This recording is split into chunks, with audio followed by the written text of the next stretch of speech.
Did you know that over 50% of teens spend an average of 4 or more hours on their phones each day? This means that 20% of their day is gone because of social media and devices.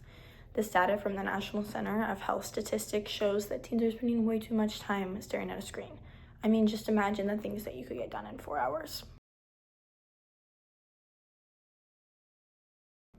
Now, parents, here's where you come in. I'm going to start by providing you with some facts that will hopefully convince you to get your kids off the screens.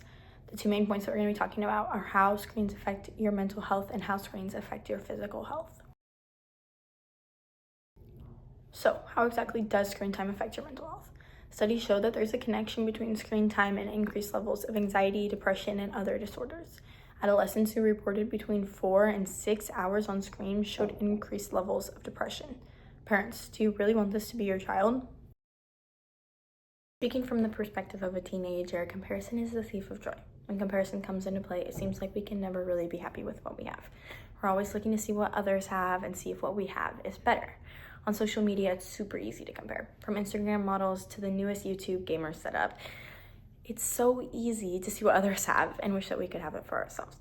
This is where we start to see increased levels of anxiety. And depression really comes into play when the standards that we have set for us aren't always met. Going online and seeing what others have can be really hard, especially if you wish that you could have it for yourself. Not only do screens affect our mental health, but they also affect our physical health. The constant staring at screens affects your eyes greatly, and eye strain is a real thing, and it can be the cause of many other things such as headaches and fatigue. The biggest way that we can correct this is by getting rid of screens altogether. However, for most, this isn't a viable option. One way to reduce the effects of screen on our eyes is by wearing blue light glasses, especially at night. This is important because too many blue light rays at night can have negative effects on the way that we sleep. Blue light glasses help reduce the blue light brought in from your screens. The National Library of Medicine provides lots of great information and facts about how screens affect your eyes, and for any curious parents, I would definitely recommend checking out this website for more information. Another way that screens negatively affect our physical health is by affecting our posture. This is a real picture of one of my friends while they were playing a game on their phone. Looking back now, we laugh and joke about this funny picture, but to know that this picture was taken and it wasn't a joke the way that he was sitting is actually very scary. Posture like this can negatively affect the back, spine, and neck, which often leads to headache and overall worsened posture.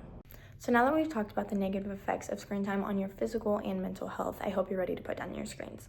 For all the parents, I hope this convinces you to not let your kid be on screens, especially late in the evening. While limiting screen time has to be self-inflicted, having someone there to help you limit your screen time is very important and can be very helpful, especially as the teenage body is still growing and learning. Before we finish this off, I want you to take a minute to check your screen time. I know it can be hard to look at, and I'm definitely not always proud of mine, but every time I see it and it's high, it gives me motivation to put down my phone.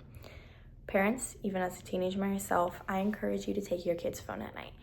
Have a safe place to put them and let them know that no one is going to touch it. They might be mad at you now, but I promise they will thank you in the future.